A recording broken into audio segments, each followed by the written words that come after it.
Thank you, Lexi, and good afternoon, everyone. I'm here in Sydney today with Peter Barker, who's my CFO, and we're going to spend about the next hour talking about our FY19 results and also our proposed demerger of our QMT, Quality Materials and Testing business. The presentation is online, available, so I'm not going to propose that I can present every point on every slide. We're going to run through this at a fairly good clip. I'm going to ask Peter to handle some of the financial sections on the agenda, and we'll move through it and allow time for questions at the end. So on slide 2, we are going to run through it in 3 parts. A brief overview of performance for FY19, a more detailed look at the financial results for FY19, and then spend some time at the end talking about the proposal to demerge Integer, which will be a new name for you, which is the proposed name for the demerged new entity, which will be listed on the ASX if it achieves shareholder approval. Moving on to slide 3 and getting straight into it. In terms of our performance for the year, we had an FY19 underlying result of earnings before interest, tax, depreciation, amortization and impairment of 62 million. Around the half-year mark, we gave guidance of 60 to 63, so we were very pleased to come in at the top end of that, and that is a third year in a row where we've hit that guidance. We believe that's very important to provide that consistency as we move forward with the business. In terms of some of the highlights of those results, and Peter will get into that in more detail, we're very pleased that our net fee revenue increased 17% on prior year.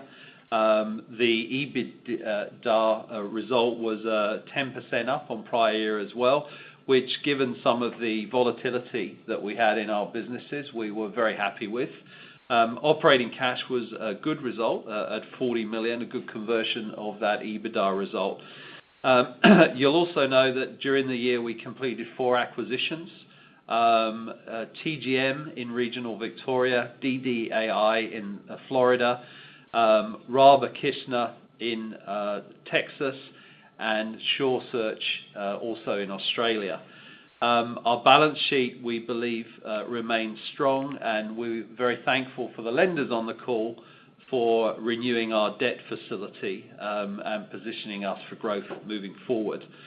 I'll get into some of the divisional performance in more detail on the next slide. I would say that the other result that we're really happy about is that growth in the backlog, which is nearly 15% up, and we think that that's going to position us well moving forward into the future. On the next slide, I'll talk a little bit more about the divisional performance. So on slide 4, in Asia Pacific, that's probably been the most challenging of our businesses in FY19. We started the year with 2 divisions in Asia Pacific North and South, and that really wasn't getting us to where we wanted to get to in terms of making the operational improvements in the business. So in January, we consolidated those 2 divisions into one under a single leadership team. We took out some overhead costs, and we've really been able to drive some operational improvements, implementation, such as things as focusing on our key accounts, 25 key accounts, introducing a project management framework, and putting in place an Australian pricing model. And these things were implemented at the back end of the year, and we expect to see benefits from those as we move forward. But we're in much better shape and much better control of that business moving forward, and our focus there is on margin improvement. In the Americas, we're really happy with FY19. We had a really good year from a revenue and profitability perspective. Margins continue to increase. And actually, we've got 2 specific business units that weren't performing well in that business. Actions are underway to address one of those, and actually one of those is implicated by the proposed split. But we're very confident that we are going to see increases in margin going forward in that business, and parts of that business are really hitting their straps. International development, obviously a low margin part of our portfolio, but it absolutely hit our expectations. Again, strong revenue growth, and although the margin was low, it was planned to be low because we were investing in that business. And as you can imagine, we hit some choppy waters. Part of our business there is exposed to the UK and the UK government spend on development. And with Brexit, that was a massive distraction that stopped a lot of projects being awarded. That is pent-up demand, and we expect to benefit from those awards coming on stream when eventually, and hopefully, Brexit will be sorted out. Construction Science had a very strong year, very strong performance, a leading testing business in Australia, revenue up very strongly, double-digit margins, and very happy about the performance of that business in Australia. PPI is a business that's undergone a complete change in its business model. It's now hitting its straps, and again, strong improvement in revenue. It's a profitable business now. It's turned the corner, and it has a very strong backlog and good growth opportunities. And in Latin America, we continue to work through the case with Kamenosca in winding up that business. And we have another business, Entrix, which is just a solid performer and continue to be that way throughout FY19. Moving forward to slide 5, just some of the key focus for us during the year, and a lot of this will continue into next year as we look forward, about some of the key themes that we're working on in the business. Safety is and always will be a key focus for us, and we had really good improvements in our safety metrics during the year. And PPI business I just mentioned is really exceptional in its industry. We've had a 0 TRIFR in that business for the last 3 years. So very happy about our safety metrics and the investment that we continue to put in to what we call our zero harm culture. The next 3 areas are always very important in our business. We talk about client excellence, people excellence, and delivery excellence. And these are themes that the business is now really embedded all throughout our business. What does client excellence mean? It means a real focus on our clients and actually a shift away from being a project-focused business to being a client relationship-focused business. So putting in key accounts, key account leaders, investing in business development. We already have a pipeline tool that's embedded in the Americas, and we're rolling that out into Asia Pacific. We're focusing on collecting more independent feedback on clients on quality that gives us important feedback so that we can continue to improve. And we're really imbibing the business with a focus on clients rather than just technical prowess, which we have in spades. On people excellence, people obviously what is the makeup of our business. Our people are what we sell, and we really need to bring our people management to a new level like top professional services firms. In order to do that, we've been investing in our people programs. A new employee value proposition is being rolled out at the moment. We spend a lot of time thinking thoughtfully about our parental leave policies, and have just launched the domestic and family violence leave program. We're focusing the leadership team on more authentic leadership and more engagement of our people. We're putting in place career path development, and there's a long list of other things that will continue. So turning up the dial on people development. On delivery excellence, I've already talked a little bit about this, but I think in particular we're looking for margin improvement in both the Americas and in the Asia Pacific business. We believe that those businesses should be double-digit businesses. They have been in the past, and we will return them to that level of performance. That means more discipline around delivery excellence. So we've put a project management framework in place in APAC. We're getting much smarter about how we manage our margins. And also we're thinking about how we use our center in Manila to leverage lower cost resources to expand our margins in that way, similar to what our competitors are doing. And then in business structure, as I said, we combined APAC North and South back in January. We integrated the TGM acquisition, which was very strategic for us because it gave us exposure to regional Victoria, similar to the regional businesses that we have in New South Wales and Queensland. And I'm very pleased to say that we've fully integrated that into our Victorian business, and that is performing very strongly. And then finally, SureSearch, which was more a testing type business, or quality management and testing type business. We've realigned that with our construction sciences business out of our consulting business in APAC. Moving on, and I'll be very brief on this slide. On slide 6, some of the functional areas where we've got activities, just picking some. On finance, I think one of the things that I reflected on coming into the business was that we had great information looking back, but we're really trying to build a better information set to give us headlights into the future so that we can be more effective as a management team in taking action about our business and reacting to market changes. So we're using Columo and analytics to give our leaders better dashboards into the future performance of the business.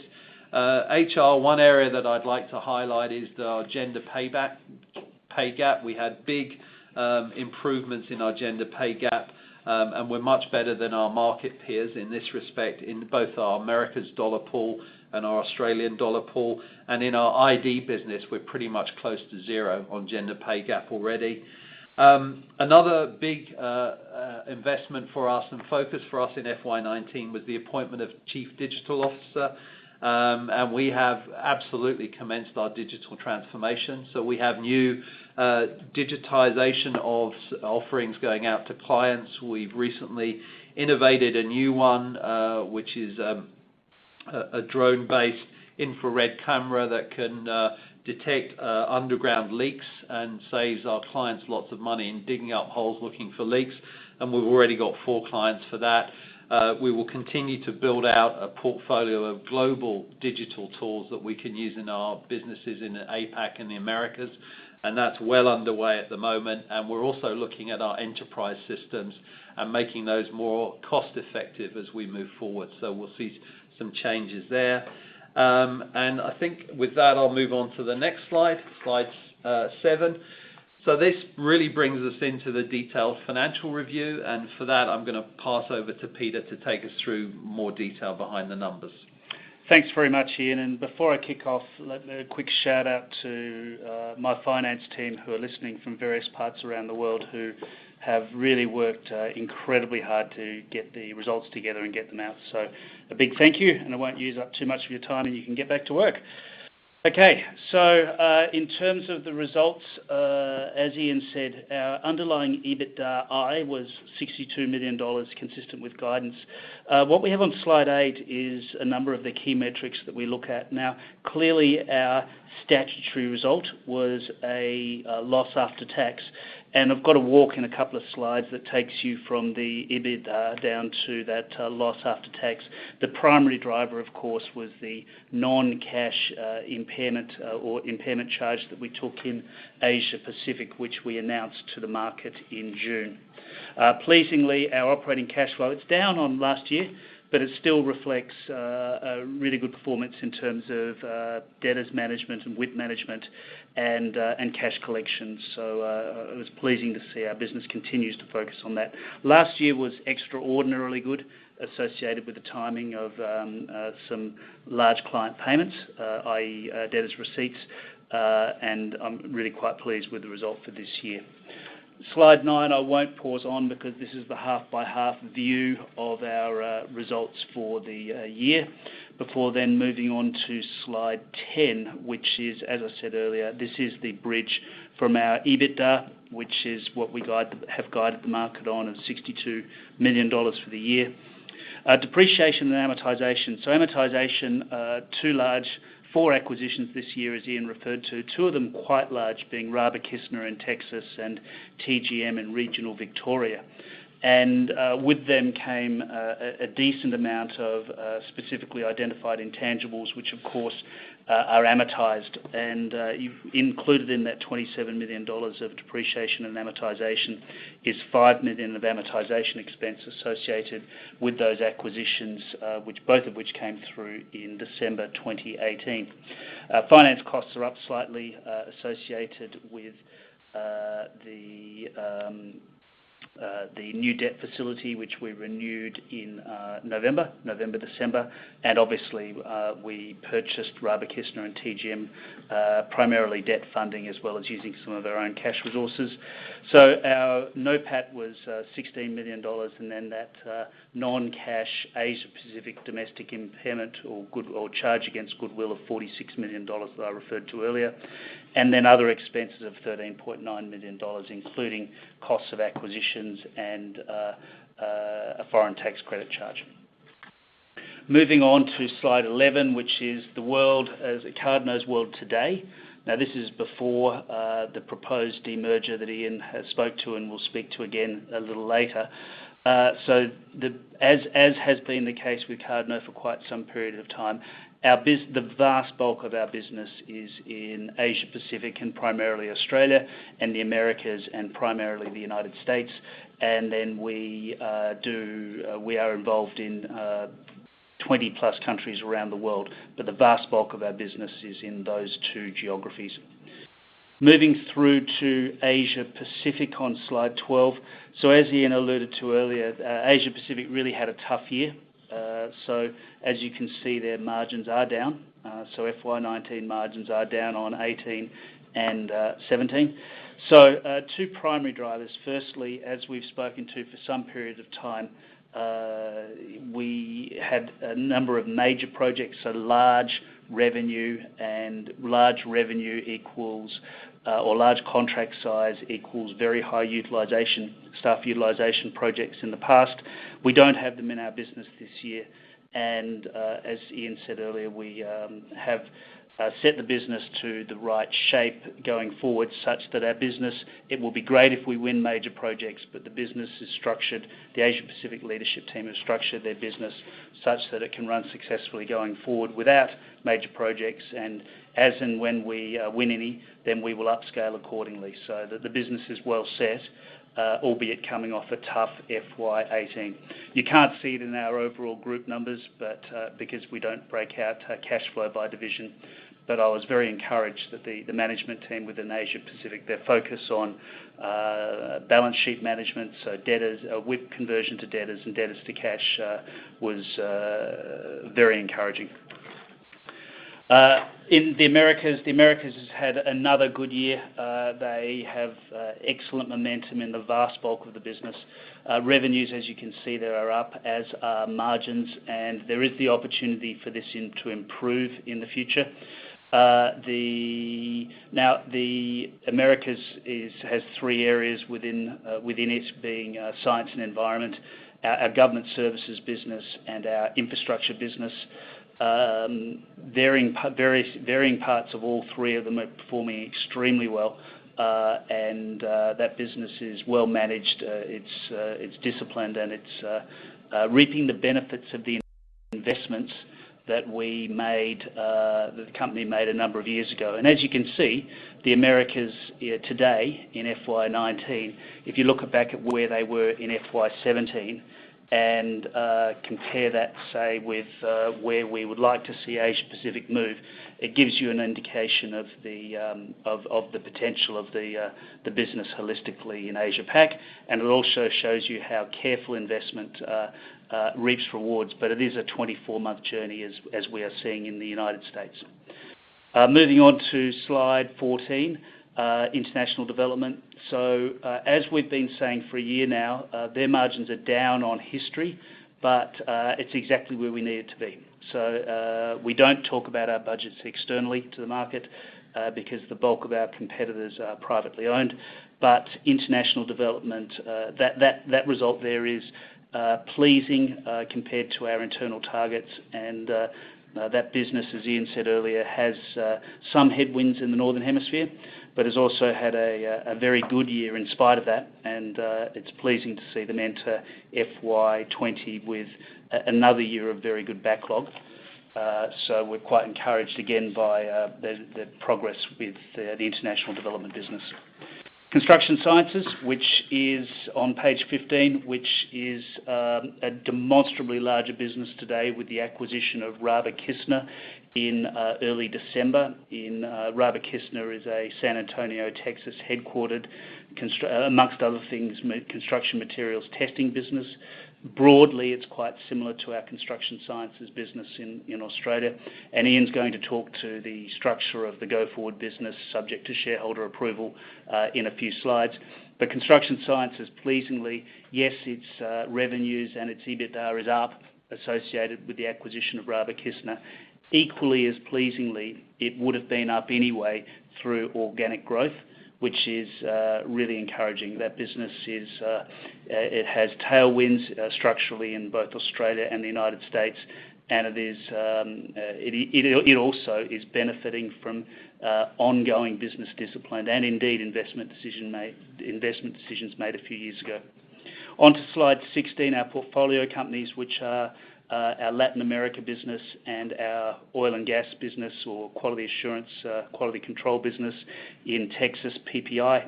Now, long-term investors or followers of Cardno will remember that PPI was a loss maker a few years ago. That business has turned around. It's profitable and starts FY20 in a very strong position, which is really encouraging, and an absolute credit to that team for setting in place a strategy to diversify and to focus on midstream rather than upstream. And they are now reaping the seeds that they sowed, again, a couple of years ago, and it is quite encouraging to see that come through. Latin America, we continue to wind down our Kamenovska business there, which is slow and steady is the progress there. But we are making good progress, but it is a slow and steady process. As Ian said earlier, 4 major acquisitions on slide 17, DDAI in Florida and DDAI in Florida and Trilab in Queensland in July, and then in December, TGM in regional Victoria and Raba Kistner in Texas. Moving on to our balance sheet on slide 18. Now, remembering, of course, the balance sheet looks a little different with those 4 acquisitions flowing through the results. Also, the impact of the impairments you see in the intangible assets. Intangible assets come on through the 4 acquisitions, and you can see the specifics of that in the notes to the annual report. And of course, the $46.3 million impairment in Asia Pacific. And our debt is up, less amounts paid. The surplus cash that we generated was used to retire debt, as has been the case for several years now. And so overall, the metrics for the balance sheet are encouraging. Going through to slide 19, these are those metrics in a little more detail. In bold in the bottom half of that table are our lending covenants, and as readers can see, we are comfortably within our covenants across the board. And these are the new covenants. We've got the new and the old there, so investors and stakeholders can compare them, and we're comfortably ahead of both. The net debt position of $93.6 million at 30 June compares to $111 million at 31 December. So as I said earlier, our surplus cash is being used to retire debt, so there you have it right there. In terms of cash flow, as I said earlier, pleasing result for cash from operating activities of a little under $41 million, and you can see how we've deployed that in terms of borrowings, and also our modest share buyback continues with $21.5 million of stock bought back during the year. With that, I'll pass back to you, Ian. Thanks very much. So we're now on the third part of the presentation, and we'll probably slow down a little bit for this and talk about the proposed demerger of Integer, which will be a new name for you.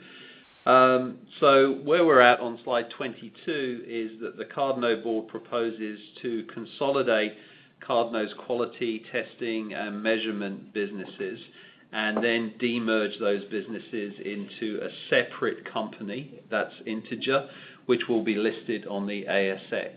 So basically, one company, one Cardno today, will become two companies in future. We will continue with Cardno, and we will spin out a new business called Integer. If you moved, or if you look lower down on that slide on the left-hand side, what is Integer? Integer, it will comprise of the Australian Construction Sciences business. It will also then add in Rava-Kistner, the acquisition that we made in Texas. It will include PPI, the oil and gas business that we have, and it will take what we call UES, which is the underground engineering and survey business that we have in the US that used to be part of the consulting business in our infrastructure division.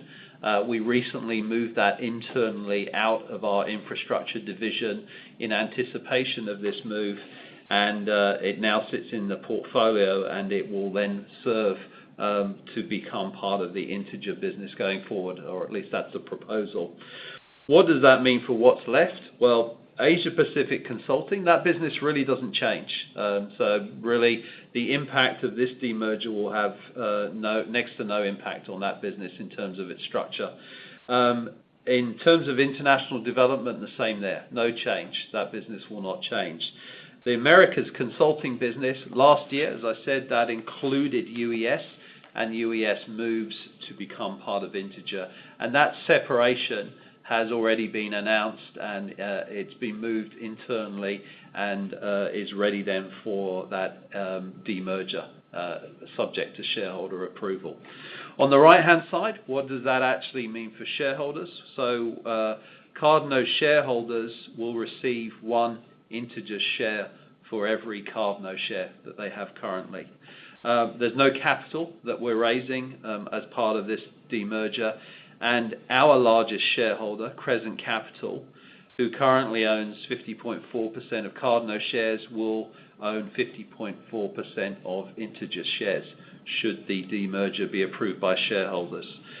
Cardno shareholders will be scheduled to receive the implementation booklet in early September 2019. So that booklet's making its way through the regulators at the moment, and we will issue that, as I say, in a couple of weeks' time. The proposed demerger will be voted on at the shareholder meeting on the 10th of October, which coincides with our AGM. And if it's successful, the Integer Group will start trading on the ASX in around late October, early November. So that's the key details there. Moving on to slide 23. So why are we doing this? Well, really, in essence, the businesses, it's become very apparent to me in the last year or so, and probably others before that, that we've got really two quite different businesses here. They're different in terms of their operating model, their revenue model, the way that the staff that we employ, the client set is quite distinct, and there are very big differences between the two. So, for instance, if you look, for example, at the construction sciences business, most of the business in construction science from a revenue perspective is generated on a per test basis, whereas in the consulting, in the Cardno consulting business, we're obviously selling advice, we're selling projects, and our cost rate it depends on hours and the mix of staff that we have working on projects. So we're really running, in Cardno Consulting, a professional services business, and in Integer and large parts of the Integer business, we're running a testing-based business. Whilst we have some common clients, we also have quite distinct clients, and for instance, we have lots of small clients in Cardno Consulting. Integer tends to have fewer larger clients, and in many cases they have multi-year contracts around big infrastructure projects. Now we have those too in Cardno Consulting, but we also have a lot of small clients. If you take again construction sciences, they run labs in the field that they set up on big infrastructure projects, They have lots of crews that go out in pickups, and they're basically sampling soil, sampling concrete, bringing those back to the labs.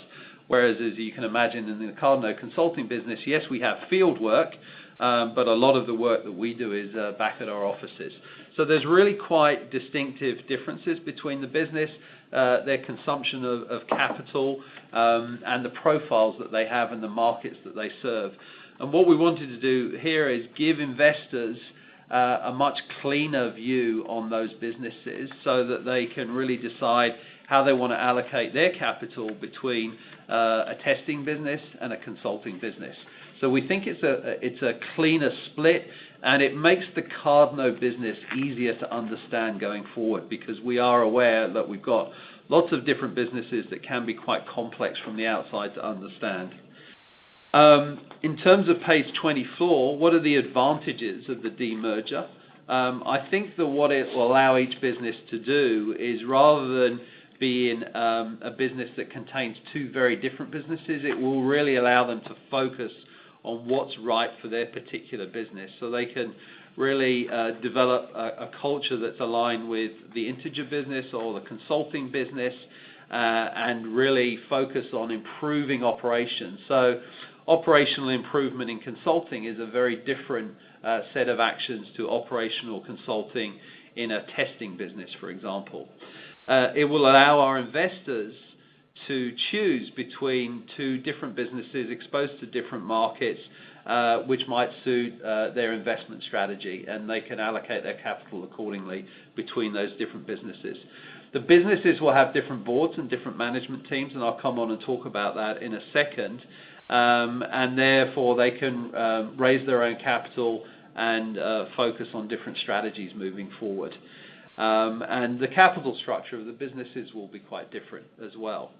And finally, the board has supported this, and we also have the support of an independent expert who's looked at this. Now, moving on to slide 25, what does that actually look like? So on a pro forma basis, if the split went through, what you see on the right-hand side is basically what the business will look like. So Cardno Consulting, 4,500 staff, 125 offices, around about $960 million of revenue, $38 million of EBITDA, and 3 divisions. So Asia Pacific, as it is today, pretty much untouched. Americas, with the US business taken out of it, 1,200 people, 86 offices, and international development, again, untouched. And what does that look like for Integer? Integer, 2,000 staff, just over 100 locations, $420 million around of revenue, $30 million of EBITDA. And then 2 divisions in Integer. The Americas business, about 1,100 staff and 49 different locations, and the Asia Pacific business, 850 staff and 52 different locations. So that really is how the businesses look. In the next couple of slides, we've just got some information on the more detailed split out, and I'm going to skip through those and really get to the corporate governance discussion, which is on page 29. So as I said, different entities as proposed. That means different board structure, different management team. So on the Cardno board, Michael Auscher will continue as our chair, and we will continue with Jeff Forbes, Rebecca Ranage, Steve Sherman, and Nat Thompson as our board directors. You will notice that Neville Book comes off the board, and he actually becomes chair of Integer. Michael also will sit on the board of Integer, as will Jeff and will Steve. I will continue with Peter to lead the Cardno Consulting business, and Matt Courtney, who's the very seasoned and very successful CEO of Construction Sciences, will become the CEO of Integer, supported by Shael Munz, who's the CFO. And both of those guys are already basically essentially running the pretty much the portfolio of what will become the Integer business. Matt himself has been a CEO since 2016, running construction sciences business, and you will have seen from the results that we've just presented, he's running that with great success. There's a profile of Matt and of Shale on page 30. I don't propose to go through that in detail, but with that, I think what we will do is end the formal presentation part of the call. And Lexi, I think that we can open the lines up for questions now. Thank you. If you wish to ask a question, please press star 1 on your telephone and wait for your name to be announced. If you wish to cancel your request, please press star 2. If you are on a speakerphone, please pick up the handset to ask your question. Your first question comes from James Lawrence with Morgans. Please go ahead. Good afternoon, Ian and Peter.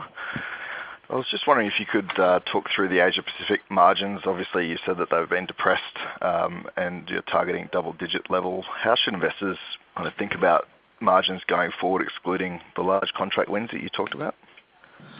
Yeah, thank you, James. It's a really good question, and it's obviously a key area of focus for us because we're not happy with where the margins are. So let me talk about some of the actions that we're taking to improve the margins. I think the first one is that we're still yet to see the full benefits of the consolidation of Asia Pac South and Asia Pac North, and we've taken out cost, primarily overhead cost in that area. So that will be the first point. The second point is that as those large projects have been run off, we're finding ourselves, as Peter said, with excess capacity. We actually took out a fair amount of capacity in June, and you won't have seen any impact in the FY19 numbers from that at the moment, but we are running at a lower run rate on our billable cost structure, and we'll carry that through into FY20. So that's the second point. The third point is if we look around at our competition, we see our competition delivering around about 15 to 20% of their work in Australia through offshore resources. And currently, we do very little. Our number is closer to 0%. So we do think there's a big opportunity, particularly as we have a Manila location, to leverage offshore resources. And that really goes hand in hand with the digitization of our business. So what used to be old-fashioned drafters are now, in this parlance, BIM modelers. And we see there's a real opportunity to deliver a center of excellence out of Manila and leverage our cost structure to have A, a more competitive price in the market, but B, actually a better margin as well. That's the third point. And then the fourth point is that we have 6 large deal opportunities in our pipeline. And we can't announce it yet formally, but one of those we already have a very strong indication from a verbal perspective that we have won, and we have 5 others that we are looking at coming up in the next 12 months or so.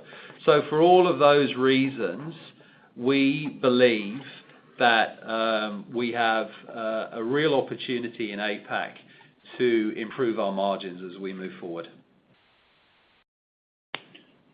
And James, just to support what Ian was saying there, look, it would be wrong to put a number on it, but suffice to say, generally accepted industry practice as to what is best practice is in Australia is circa 10%, and you can see that our business has been in there in the past. The question you're going to ask is, can you get there, and when can you get there? And time will tell. It would be inappropriate for us to put a time frame on that, but it gives you an idea of how we're thinking about it. No, perfect. Thank you. Thank you. Once again, if you wish to ask a question, please press star 1 on your telephone and wait for your name to be announced.